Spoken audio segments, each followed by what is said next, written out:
Let's bind our quilt together. I'll be demonstrating the machine binding method. What you'll need is some glue. Any cheap kind of washable school glue is just fine. You need some pins or some wonder clips or other clips, and your sewing machine and your iron. And of course you'll need your binding. You've sewn together your work with the fabric strips. You've trimmed the parts that came together, and then you've pressed it in half. You don't need to cut off the selvage, that'll come off later. So because you pressed it in half, you've got a raw edge and a folded edge. We're going to start roughly in the middle of one side, and we're going to sew to the corner. I'm going to show you how we sew off the quilt, cut the thread, turn the binding, and sew down the other side, and so on.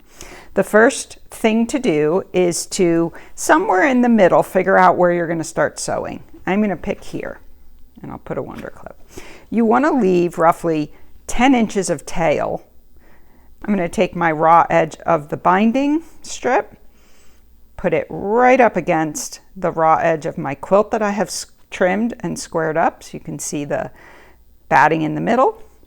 And I'll put my clip right there, line it right up against there, put a few clips on that'll get you to the corner. We're going to stop sewing. We're going to sew a 1/4 inch seam allowance on this edge, which is going to combine the quilt sandwich and the binding strip on the raw edges. And we're going to stop a 1/4 inch from the end of this corner.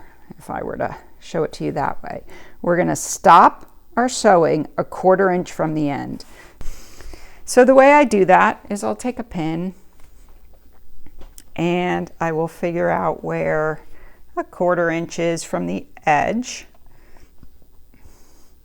And just to remind myself to stop, I'll put that right around a 1/4 inch. So if I were to wrap this to make it easy, pinned into the ironing board, to make it easy to see, I've pinned at a 1/4 inch from the end, so I know where to stop sewing.